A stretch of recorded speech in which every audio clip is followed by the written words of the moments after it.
네, 안녕하십니까. 박건배입니다. 네, 이번 시간에 주제는 커패시터와 인덕터가 같이 있으면 나타나는 과도 현상에 대해서 다뤄보도록 하겠습니다. 지난 시간에는 L만 그리고 또는 C만 따로 있는 그런 회로에 대해서 다뤘습니다. 여기서 이제 L만 있는 회로라는 것은 사실 없는 거고 RL 회로고요. 그 다음에 C만 있는 회로라는 것은 사실 없는 거고 RC 회로에 대해서 말씀드렸다고 생각하시면 되겠습니다. 자, 이번 시간에는 그런데 그 L과 그 C가 같이 회로에 이제 있게 될 때, 있게 존재할 때 나타나는 현상. 우리가 이제 여기까지는 우리가 이해를 해야 회로를 정확하게 우리가 공부를 했다라고 볼 수가 있습니다. 자, 그러면 칠판에 가서 잠깐 앞에 했던 것들을 간단하게 복습을 해보면 이렇습니다. 자, 앞에서 저항에 대해서 미리 다뤘고요. 네, L이 있었죠. L이 있는데 이제 RL이죠. RL 회로죠. RL 회로. 그 다음에 RC 회로가 있었죠. RC 회로가 있었죠. 여기에서 우리가 이제 등장하는 것은 이제 과도 현상이었죠. 과도 현상은 그렇게 어렵지 않았죠. 어떤 형식의 과도 현상이냐면 RL 회로에서는 전류가 느리게 올라가는 그 전류가 스위칭을 하면 스위치를 온하면 과도 현상은 이제 스위치를 온오프 할 때 나타나는 현상이죠. 스위치를 온오프 할 때 온을 하게 되면 특별히 이제 이렇게 나타나죠. 전류가 이런 패턴으로 나타나죠. 전류가 대상이 전류가죠. 전류죠. 자, 그 다음에 RC회로에서는요. 이 대상이 뭐였어요? 전류가 아니고 뭐라고 그랬어요? 전류가 아니고 뭡니까? 이 대상이 물리적 대상만 바뀌죠. 이게 전압으로 바뀌죠. 전압으로 바뀌죠. 그랬을 때 이제 여기까지 여기 이제 전압이 변하고 있는 이 구간, 자, 그 다음에 여기는 전류가 변하고 있는 이 구간을 우리가 뭐라고 그러냐면 과도 구간이라고 해야죠. 과도 구간. 과도 구간이라서 과도 상태, 그 다음에 여기를 과도 상태라고 이야기하죠. 자, 이런 식의 과도 현상이 나타난 거죠. 과도 상태 때 이런 일이 벌어진 것. L에 대해서는 전류가, 그 다음에 C에 대해서는 전압이 이와 같이. 근데 과도 현상이 그렇게 어렵진 않았습니다. 전류가 좀 느리게 바뀌는 데 기여를 하게 되고, 그 다음에 C는 뭐냐면 전압이 이제 느리게 바뀌게 하는 데 기여를 한 거죠. 그래서 이제 우리가 이걸 정량화시키기 위해서 다룬 게 뭐냐면 시정수라고 했죠. 시정수 타우는 여기는 뭐라 해서 R분의 L이다 다니는 세컨드가 되고요. 여기는 뭐가 됐어요?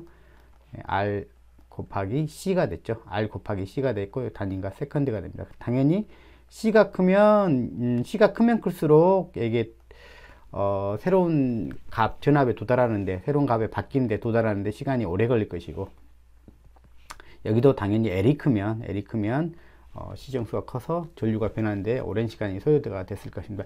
이렇게 L이나 C 회로에서는 이 과도 현상 자체가 그렇게 어렵거나 복잡한 현상은 아니었어요. 이제 그 물리적 특성이 왜 나타나는지에 대해서 그 앞에 다 설명을 드렸지만 그 현상 자체가 그렇게 어렵진 않았죠. 근데 그렇다면 이건 어렵고 쉽고의 문제는 아니고요. 이제 이런 것이 이렇게 나타난다는 것을 우리가 앞에서 공부를 했고요. 그다음에 L하고 C가 동시에 같이 개입되면, 동시에 같이 존재하게 된다면, 회로상이 존재하게 된다면 어떤 현상이 발생할 것인가, 여기까지가 우리가 공부해야 될 대상입니다. 그러니까 우리가 회로를 배운다는 것은 각각 소자에 대해서 R에 대해서 배우고, 그 다음에 L에 대해서 배우고, C에 대해서 배우겠지만, 얘네들이 또 같이 들어갔을 때 어떤 현상들로 나타나게 될 거냐, 이제 그것을 이제 바라볼 수 있는 시각을 갖는 게 이제 여러분들이 통찰력이 높은 것이죠. 제대로 우리가 공부를 한 것이죠. 왜 이걸 우리가 공부를 해야 되냐라고 하는 것은 우리 전력계통을 하는 사람, 전기를 하는 사람 입장에서는 이유가 있죠. 전력계통 회로는 RLC 회로이기 때문에 그렇습니다. 자, 보세요. 자, 이게 우리가 전력계통을 모델링할 때 이렇게 모델링을 하죠. 발전기가 있고요. 그 다음에 선로에 당연히 저항이 있죠. 이건 뭐 당연히 있다고 보는 거죠. 그 다음에 L이 있죠. X라고 쓸게요. L로 쓸까요? 당연히 L이 있죠. 그 다음에 C도 있죠. C는 대지 정전 용량이라고 우리가 부르죠. 대지 정전 용량이죠. 대지 정전 용량이라고 이렇게 부르죠. 대지도 하나의 도체, 그 다음에 선이 도체, 그 다음 중간에 이제 그 절연물인 공기로 채워진 거죠. 근데 하나의 이제 C가 되는 거죠. 우리 대지 정족용량. 그 다음에 이제 사실은 이제 가장 큰 게, 가장 대지 정족용량 중에서 이제 가장 큰 게 그거죠. 가공선이 있고 우리가 케이블이 있죠. 케이블이 있는데 이 케이블께 특별히 이제 크죠. 케이블은 여기에 도체가 있고 그 다음에 안에 도체가 있고 그 중간에 이제 여기에 이제 XLP라고 하는 절연물, 절연물이 채워져 있는데 이 거리가 되게 가깝죠. 이 거리가 되게 가까워서 C가 상당히 크고 그 다음에 XLP가 절연물로 쓰지만은 비유전율이 한 뭐 2.5 정도 수준으로 상당히 큰 편에 속합니다. 그래서 대지 정족량이 상당히 크게 만드는 요인 중에 하나가 이제 우리가 케이블, 또 이제 가공선 쓰더라도 길이가, 이거는 이제 길이가 길어지면 길어질수록 수백 킬로미터씩 쓰기 때문에 길이가 길어질수록 이 값은 점점 커진 값이 되죠. 뭐 어쨌든 여기서 이제 그걸 이야기하려고 그런 게 아니라 우리가 다루는 전력계통 회로는 무조건 RLC 회로입니다. RLC 회로요.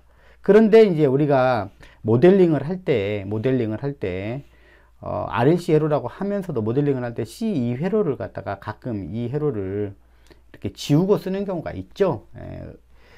이걸 갖다 이제 백렬 회로를 갖다 지우고, 왜냐하면 있는데 이제 의미가 매우 적기 때문에 없애고 쓰는 경우가 있죠. 이제 그런 경우는 뭐냐면 이렇게 이 회로를 갖다가 이제 이렇게 스위치가 하나 있다 그러면은 스위치를 하나 만들어 놔 볼까요? 이렇게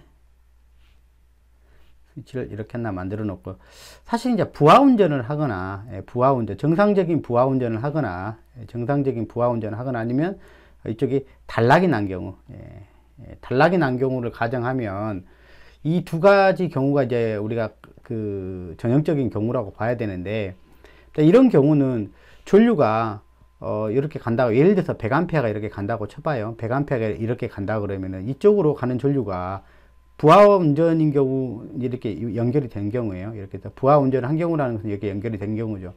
이쪽으로 가는 전류가 뭐 예를 들어서 99A, 뭐 99.9A라고 예를 쳐요. 그 다음에 이쪽으로 가는 전류가 뭐 0.1A라고 쳐봐요.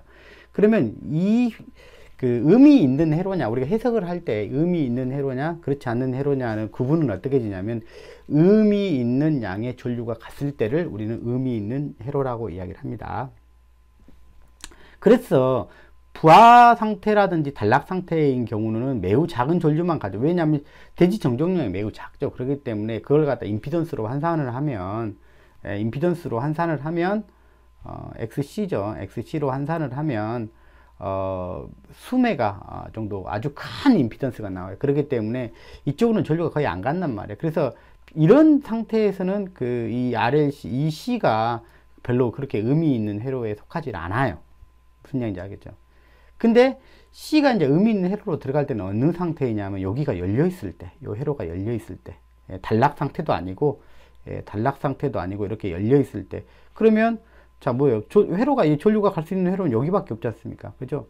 그러니까 이 회로는 의미 있는, 그 자체로 의미 있는 회로, 여기가 뭐 1A 가든 2A가 가든지 이쪽으로 다 흐르지 않습니까? 그러면 이거는 그 자체로 의미 있는 회로가 되는 것이죠. 그래서 우리가 해석을 할 때 이제 이걸 갖다 우리가 무부하 때라고 그러거든. 무부하 때 왜 C를 회로의 등가위로 등장을 시키냐? 그것은 그 자체로 의미 있는 회로가 되어지기 때문에 그렇다. 그렇게 아시면 되겠습니다. 어쨌든 우리가 다루는 전력계통 회로는 무슨 회로라고요? R과 L과 C 회로다. 그렇기 때문에 우리는 뭘까지 알아? RL, 그 다음에 RC. 그 특성도 알아야 되지만 이제 종착역은 어디까지 알아야 되면 R과 L과 C가 동시에 있었을 때, L과 C가 동시에 있었을 때 그때 회로를 우리가 이해하는 것이 이제 우리가 마지막 종착역이다. 이렇게 생각하시면 되겠습니다. 그러니까 어렵지 않죠, 그죠? 이게 우리가 회로 이론을 갖다가 이렇게 간단하게 정리를 하면 RLC 자체를 알아야 되고, 그 다음에 RL, RC, 그 다음에 RLC, 이게들이 있었을 때 어떻게 이 현상이 일어나는지를 이해하는 것이 매우 중요한 것이죠. 자, 그러면 본문으로 돌아가 봐서요. 그럼 RLC가 있었을 때는 새로운, 이제 지금까지 보지 못한 과도현상이 나타나요. 이제 그게 뭐냐면, 여기 이제 제가 여기다 가로를 비워놨는데요. 이게 뭐냐면, 여러분도 알아맞혀 보세요.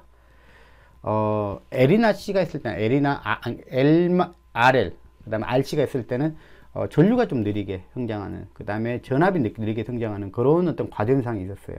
뭔가 느리게 변화시켜주는 그런 요소들이었죠.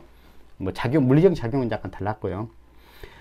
자, 여기서 나타나는 특별한 것은 뭐냐면, 새롭게 등장하는 것은 뭐냐면, 요것 때문에 둘이 같이 있을 때 나타나는 특별한 현상은 뭐냐면, 진동이라고 하는 과도현상이 등장하게 된다라는 것이죠. 또 다른 게 추가가 되는 것이죠. 진동이라는 과도현상이 나타납니다.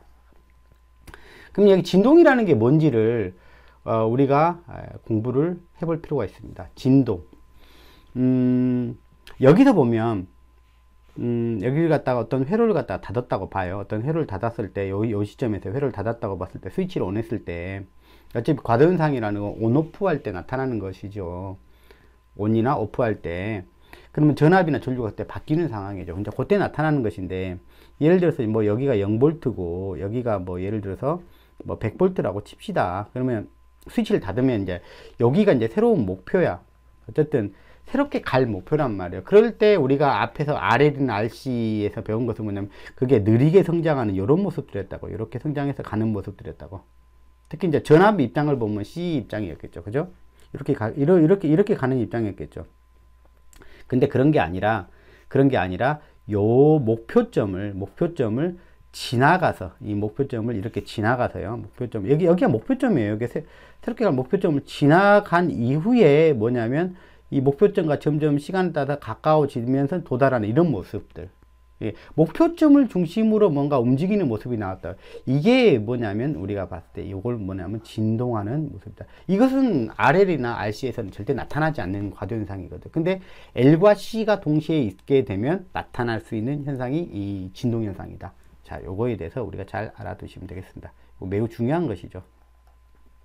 이게 우리 전력 시스템에서는 요게 뭐가 되냐면 이 진동하는 과도전압이 뭐가 되냐면 이 진동하는 과도전압이 뭐가 되냐면 나중에 뭘로 작용해요? 우리가 알고 있는 개폐서지가 되는 것이죠. 개폐서지. 우리 개폐서지 많이 들어봤잖아요. 그죠? 우리가 공부하는 데는 그런 공부하는 많은 이유들이 있는 것입니다. 자, 그래서 이 개폐서지의 원초적인 이 작용을 우리가 공부하고 있다. 이렇게 보시면 되겠습니다. 자, 그래서 이 진동하는 게 나타나는데 우리가 뭐 이제 회로회로를 배울 때는 그렇게 배워요. 뭐 과제동 시스템이냐 아니면 부족제동 시스템이냐 임계제동 시스템이냐 그렇게 합니다. 임계제동이라는 것은 다른 게 아니고 그 경계값을 말하는 거죠. 그 경계값. 이게 부족제동과 과제동의 경계값이니까 별로 의미가 없고 어떤 놈은 과하다는 이야기죠. 제동력이라는 건 알죠? 브레이킹 능력이죠. 브레이킹 능력이 넘쳐나서 이렇게 진동을 안 한다. 그러니까 원래는 진동을 해야 되는데 그 제동 능력이 아주 뛰어나서 과해서 진동을 안 하게 만든 게 과제동 시스템이다. 이렇게 생각하면 좀 좋을 것 같고요. 부족 제동이라는 것은 뭐라고 생각하면 돼? 그거 반대말로 제동력이 부족하다 보니까 뭘 하게 됐다? 이렇게 진동을 하게 됐다. 이렇게 생각하면 되죠. 이렇게 생각하면 좀 편할 것 같아. L하고 C가 있으면은 진동을 하는 게 기본인데 제동력이 부족하면 어떻게 돼요? 진동을 하게 될 것이고 제동력이 아주 크게 되면 그 진동을 억누르는 형태가 될 것이다. 그래서 이제 이런 모양으로 나타날 거다. 그렇게 생각하시면 되죠. 그런데 우리가 다루는 전력계통 시스템은 어떤 거에 가깝냐, 요거에 가깝냐, 아니면 요거에 가깝냐, 그러면 알면 좋겠죠. 우리가 다루는 전력계통 시스템은 이 부족제동 시스템에 가까워요. 무슨 얘기인지 아시겠죠? 제동력이 그렇게 크지 않다는 이야기죠. 제동력이 크지 않기 때문에 진동을 할 수밖에 없는 시스템이 우리가 다루는 전력계통 시스템이다. 그래서 이제 우리가 요 진동하는 과도현상에 대해서 우리가 공부할 필요가 있겠다라는 것이죠. 그러면 이 진동에 대해서 이해를 하려면, 이 물리적으로 이해를 하려면은 역학적인 진동을 우리가 이해할 수 있으면 이해하는 거예요. 자, 그러면 모든 것은 우주가 돌아가는 원리는 모든 것들이 다 랜덤하게 구성된 게 아니라 이건 이것대로 저건 저것대로 된 게 아니라 어떤 특별한 규칙을 가지고 적용이 되더라. 그게 이제 우주가 이제 돌아가는 원리더라. 그래서 모든 과학자들이 다른 분야에서 잘하는 과학자들이 새로운 분야의 어떤 원리를 찾아냈는데 자기 분야 것을 적용해서 찾는 거죠. 그러니까 이 진동을 이해하기 위해서는 어떤 진동을 이해하면 이해할 수 있다는 거예요. 비유나 그런 개념이 아니에요. 정확한 원리적인 개념이 그대로 똑같이 들어가는 거예요. 역학적인 진동을 이해한다면 이 진동도 정확히 이해할 수 있다. 한번 여기서 한번 설명을 해볼게요. 자, 보세요. 자, 여기에 어떤 추를 하나 매달아 놨다고 봅시다. 이 추를 이렇게 딱 하나 매달아 놨어요. 그러면 이 추는 지금 현재 에너지를 하나도 가지고 있잖아요. 지금 현재 에너지가 하나도 없는 상태예요. 쭉 매달아져. 추 자체가 가지고 있는 에너지는 하나도 없어요. 그죠? 그럴 때 이제 제가 이제 여기다가 이 추에다 에너지를 부여해 볼게요. 이 추를 제가 손으로 들어서, 손으로 들어가지고 이 위치에다 제가 갖다 놔 볼게요. 손으로 들어가지고 여기까지 올려. 그러면은 얘는 제가 그 외부에서 에너지를 줬기 때문에 얘가 스스로 또 에너지를 가지게 되죠. 그죠? 에너지를 가지게 되는데 어떤 에너지를 가지게 돼요? 여기다 높이 H만큼 들지죠. 그러니까 무슨 에너지를 갖는다고 이야기를 해요? 얘가 갖는 에너지는 위치 에너지를 간다. 위치 에너지.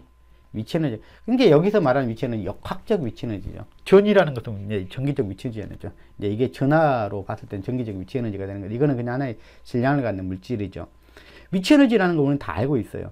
위치 에너지를 가지고 있어요. 그래서 얘를 갖다가 놓으면 어떨까요? 이걸 한번 놔보면, 근데 놓기 전에 하나 좀 생각해 볼 게 뭐냐면, 얘의 그 다음 목표는 뭘까라는 걸 한번 생각해 볼 필요가 있어요. 얘의 최종적인 목표가 뭐냐? 어떤 위치 에너지를 갖겠죠. 뭐 9.8 GH 정도 되나요? 이 정도의 에너지를 가지고 있죠. 근데 얘가 MGH인가요? 9.8 MGH인가요? 이 에너지를 가지고 있을 텐데, 놓게 되면 마지막 목표점은 뭐냐? 이 에너지를 가지고 있다가 이제 결국 다 소모하고 결국은 목표가 어떻게 돼요? 0줄이 되는 자리가 목표가 되죠. 즉, 요 자리겠죠. 요 자리가 목표겠죠. 그러니까 놨을 때 다음 목표지는 여기에 멈추는 것이죠. 그게 에너지 관점에서 보면 어떤 이만큼의 에너지가 이제 다 소모돼서 결국엔 이제 요 자리에 다시 서게 되는 거죠. 이게 이제 얘 입장에서 봤을 때는 새로운 목표 지점이 여기란 말이에요. 자, 그래서 한번 이 목표 지점에 그대로 들어가는지 한번 우리가 보자는 이야기죠. 놔보면, 여러분들 놔보세요. 들었다가 놓으면 어떻게 돼요? 이렇게 쭉 가다가 여기서 멈춥니까? 아니면 지나가 버립니까? 알잖아요. 지나가잖아요. 그죠? 지나가는 걸 우리도 알잖아요. 이유는 그 다음에 이야기 하도록 지나가 버리잖아요. 그리고 나서 대충 뭐 한 비슷한 높이쯤 왔을 때, 요 높이가 비슷한 높이쯤 왔을 때, 그렇게 되죠. 이거 제가 이런 거 본지 오래돼 가지고 그러네요. 그냥 MGH만 써야 되죠, 여기. 자, H. 똑같은, 거의 비슷한 높이. 근데 원래 이제 이상적으로 보면 이제 손실이 없었다면 H만큼 오겠죠. 그냥 손실이 없었다고 생각해봐요. 그러면 이만큼 오겠죠. 그 다음에 어떻게 돼요? 다시 또 내려오죠. 또 내려오다가 또 어떻게 돼요? 또 여기서 멈추지 않고 또 이렇게 또 가죠. 그래서 왔다리 갔다리 하죠. 소위 말하면 여기 왔다리. 그걸 갖다 우리 뭐라 그러냐면 그냥 진동한다. 그럽니다. 진동한다. 이렇게 표현하잖아. 역학에서 이걸 진동이라고 표현하잖아. 그게 그 현상 똑같은 거라고. 무슨 이야기인지 아시겠죠? 이해되시죠? 자, 그런 것이 진동이상. 그럼 진동이 근데 여기서 왜 일어났을까를 생각을 해보면, 우리가 한 번 이제 생각을 해보면 아까 거기에 입장도 우리가 이해할 수 있다라는 거죠.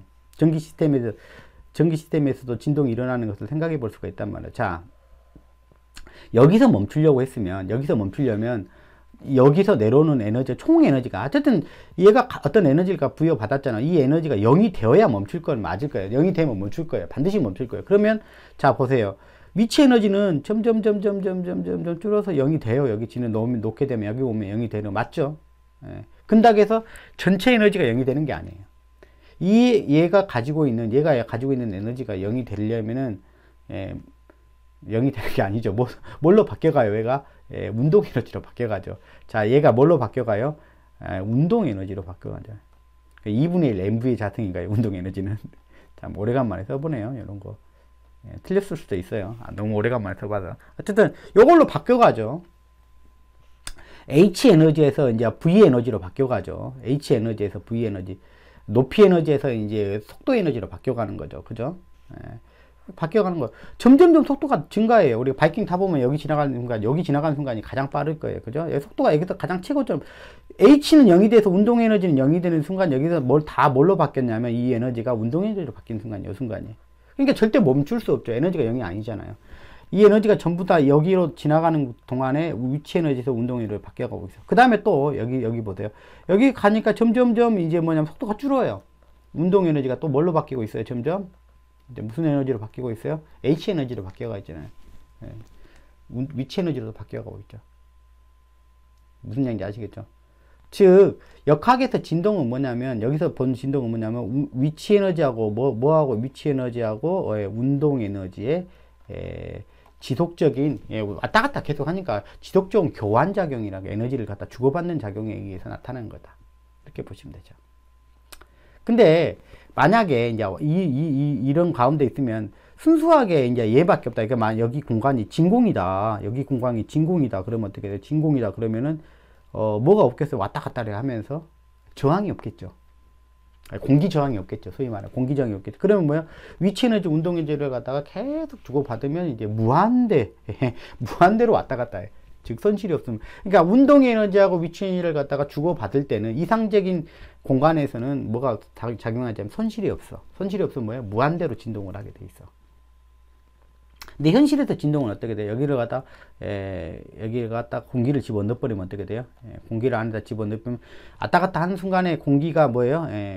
공기에 부딪힐 거 아니에요. 그럼 열이 날 거 아니에요. 그죠? 열이 나면 그거 다 손실이죠. 그죠? 열이 나서 저항이 부딪혀서, 그래서 이제 이 진동의 높이를 갖다가 점점 이렇게 줄이죠. 줄이다가 이제 이렇게 딱 목표점에 도달한 거죠. 여기에 딱 도달한 거죠.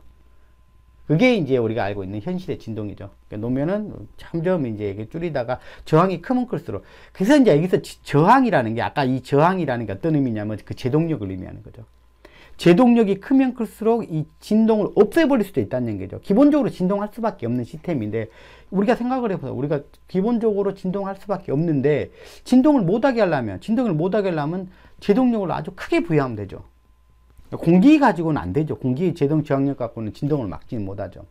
물론 나중에 멈추긴 하지만, 물이면 훨씬 낫죠. 그죠? 여기다 물을 채워버리면, 여기다 물을 채워갖고 놓으면 어떻게 돼요? 천천히 내려다 멈춰버릴 수 있죠.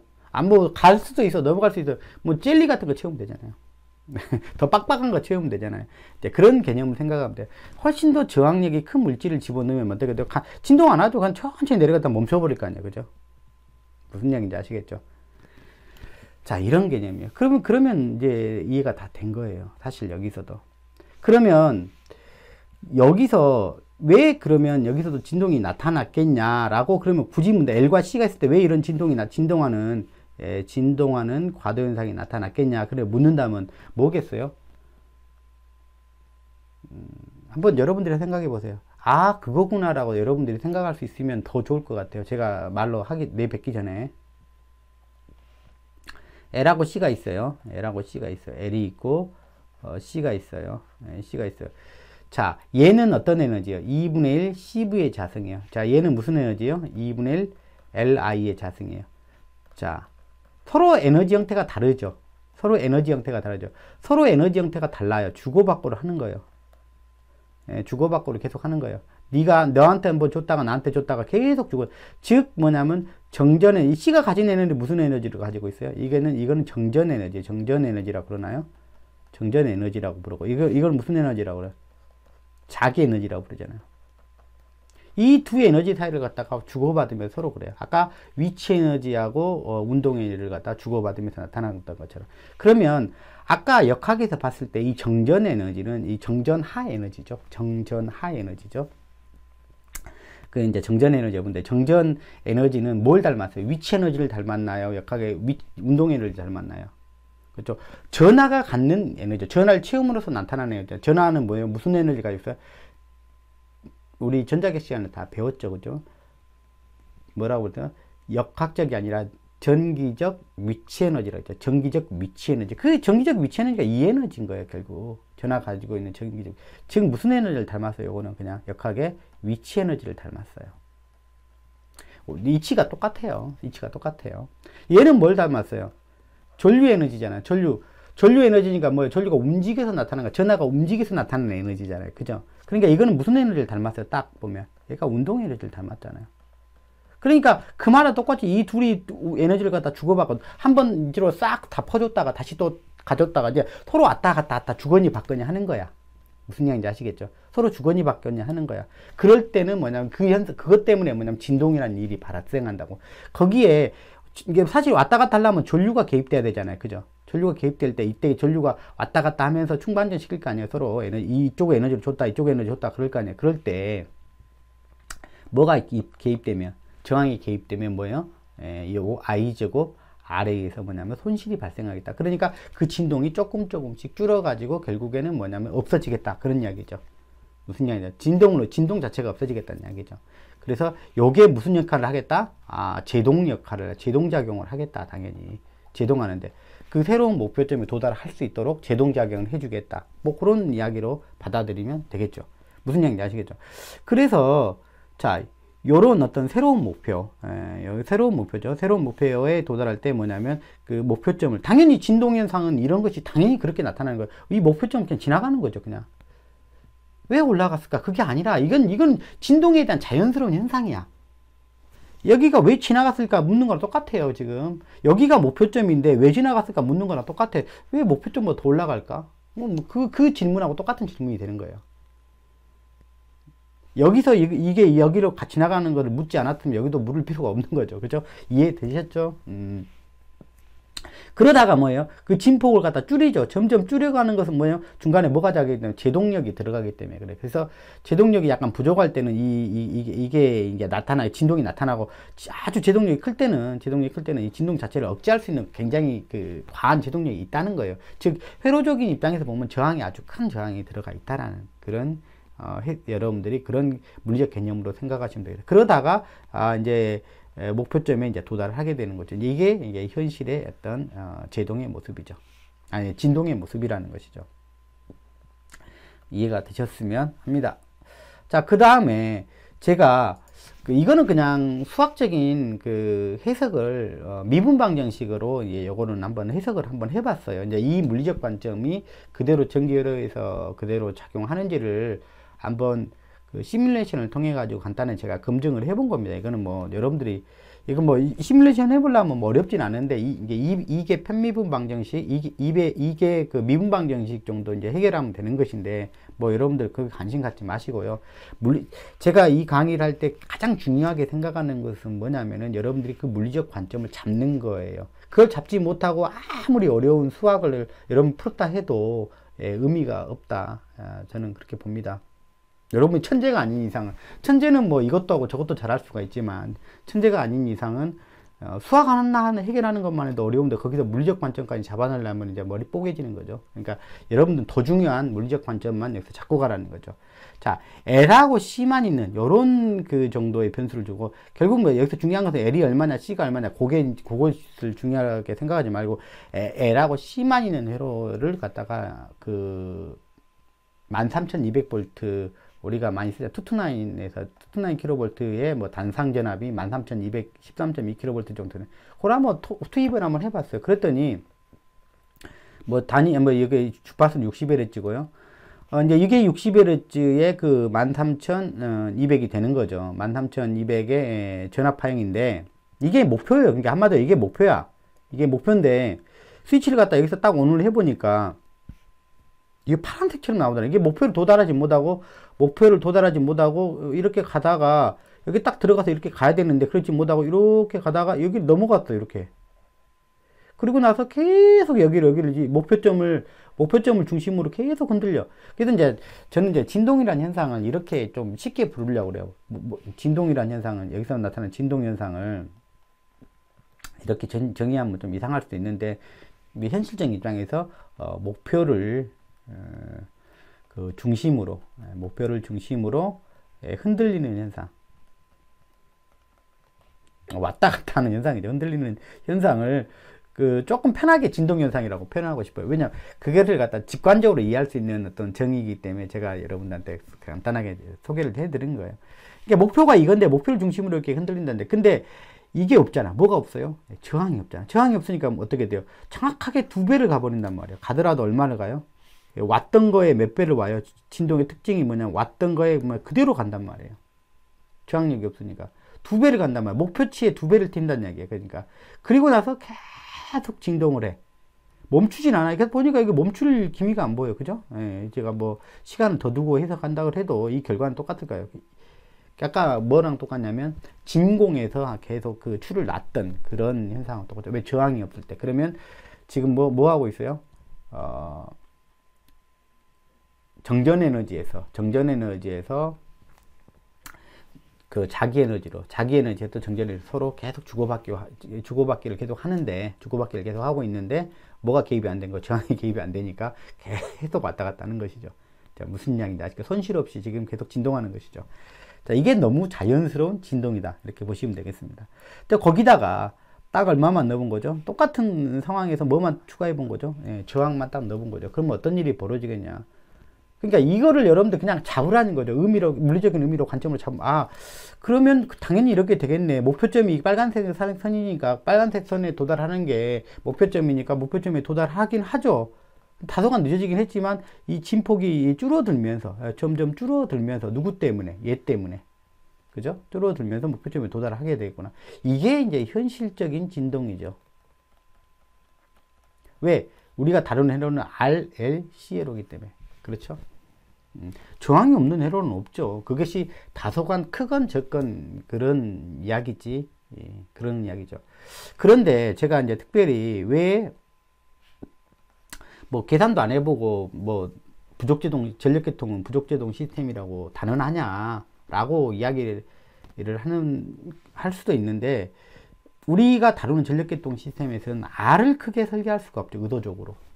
이거는 우리가 뭐 전자회로를 만든다면 일부러라도 뭐 R을 키울 수도 있고 그러죠. 의도에 따라서. 근데 우리가 다루는 전력계통은 뭐 어떻게 해요?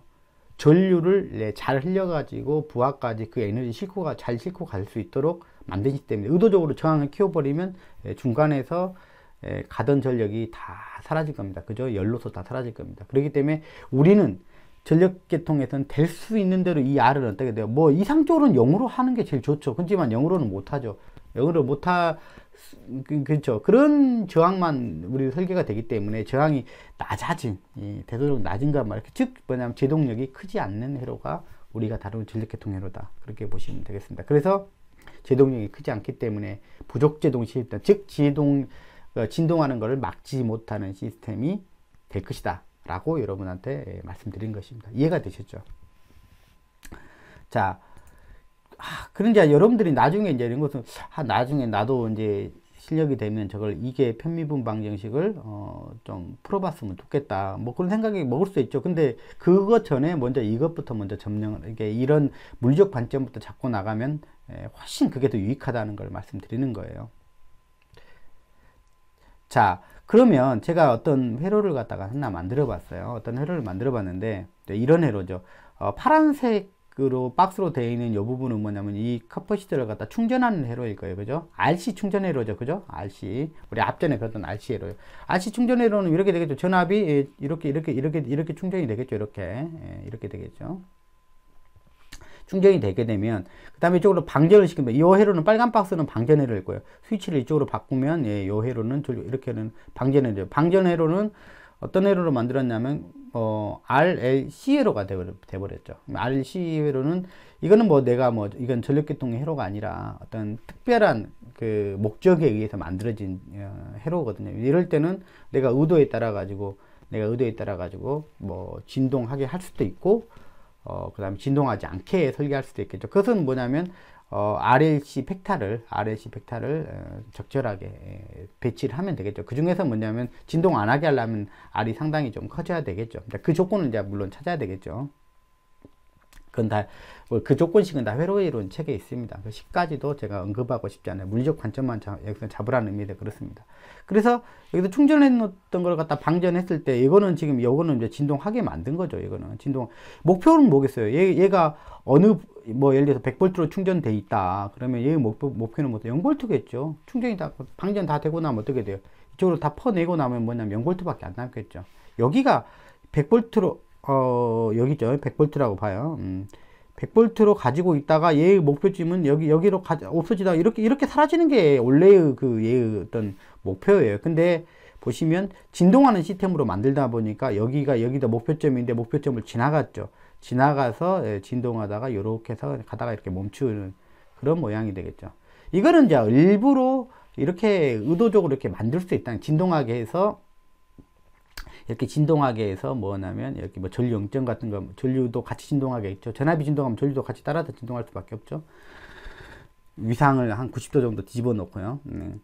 자, 이런 걸 일부러 만들어주기 위해서 뭐 진동하는 그런 걸 만들 수도 있겠죠. 그 다음에 이제 여기처럼 뭐예요? 여기처럼 뭐 100V를 가지고 있다가 이렇게 스무드하게 떨어지고 있죠. 지금 소프트 랜딩 하고 있죠. 이렇게 내려가면 0으로 그냥 끝나겠죠. 요거는 진동하지 않게 설계를 한 시스템이 되겠죠. 그래서 RLC 값을 적당히 조절하는데 이제 그 중에서 이제 요것은 R이 상당히 크게 개입될 수밖에 없는 시스템이다라는 것이죠. 자, 요런 거죠.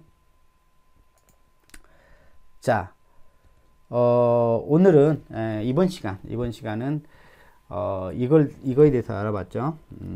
이번 시간에는 RLC, 이게 L하고 C가 같이 있을 때 나타나는 과도 현상이 뭐냐. L하고 같이가 있으면 저 뭐예요? 어떤 현상이라고요? 진동하는 현상이 나타나더라. 그러면 진동하는 현상이 나타나는데 그 진동하는 그 현상은 결국 뭐냐면 스위치를 온오프 할 때 나타나는 그 전압일 텐데 그 전압이 이제 우리가 뭘로서 그 다루는 것들이냐면 개폐서지라고 하는 내용으로 다루는 것들이다 라고 생각하시면 되겠습니다. 자, 그러면 이거 다음 시간에 해야 될 것 같은데 시간이 좀 많이 지나서 다음 시간에 이어서 뭐 다른 이야기는 하도록 하겠습니다. 네, 다음 시간에 또 뵙겠습니다. 감사합니다.